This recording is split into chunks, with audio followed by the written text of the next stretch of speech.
Така. Коги вали, всичко расте. Гледай, какво става.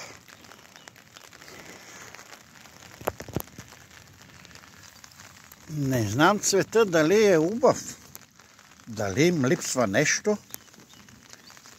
Я да каже някой какво разбира. Дали им липсва нещо.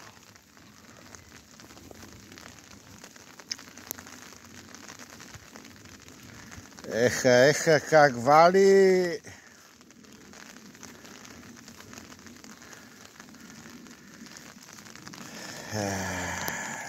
Почнаха да излазат.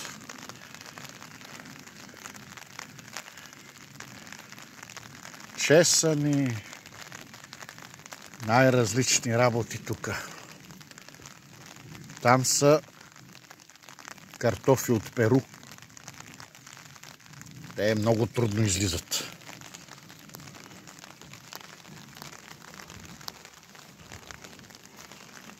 Да видим джоджанът. На татко джоджанчето. Това е лучица. И днеска, като спре дъжда, почваме да правиме уборка. Да стане всичко чисто, красиво. Това е, мили другарчета. Записваме на зелено за бутиков картоф. Ако не знаят какво значи бутиков картоф, аз гледам бройлери и ето го златото от лайната. Ето. Бавна ферментация, това е до година. Плюс другата ферментация, тя е от градината, с минзухарче, с копривичка и като спре дъжда ще почна да кося с големата косачка. Затова ви казвам защо са бутикови. Защото пилетата ги храна с торни червей, бели червей, самески. Те серат. Събираме в бидончето. Ферментирам го 2 пъти. И ще ви покажа и турта, дето имам. Затова е бутикова.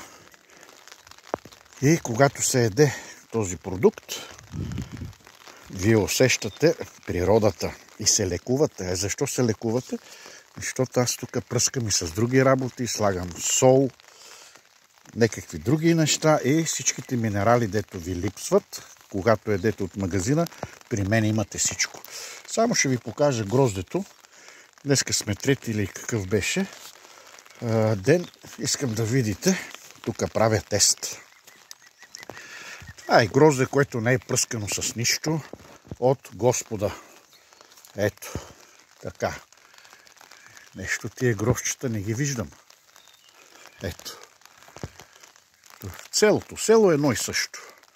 А сега вижте моето грозде. Хората викат, много лъжеш. Абе не лъжа аз, бе. Вие се лъжете, като гледате рекламите по телевизията и ви облъчват. Как мога да лъжа? Ето го моето грозде. Я да видиме за какво става въпрос. Верно ли, бе? Ето, отрупано. Отрупано с грозде. Защо е отрупано с грозде? Че вали.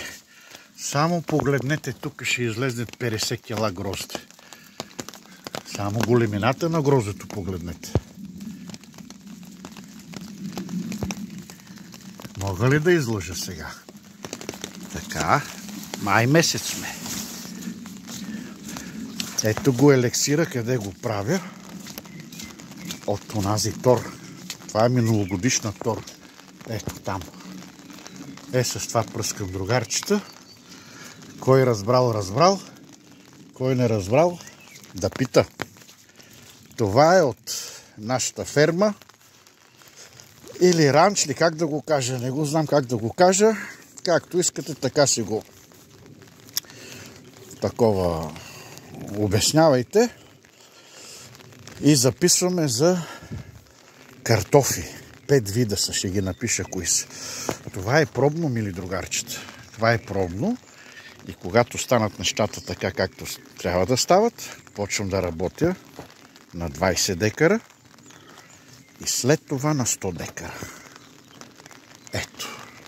От Господа. Аз никакви оранжери не слагам, нищо, защото това не е природно. Оранжери, простоти.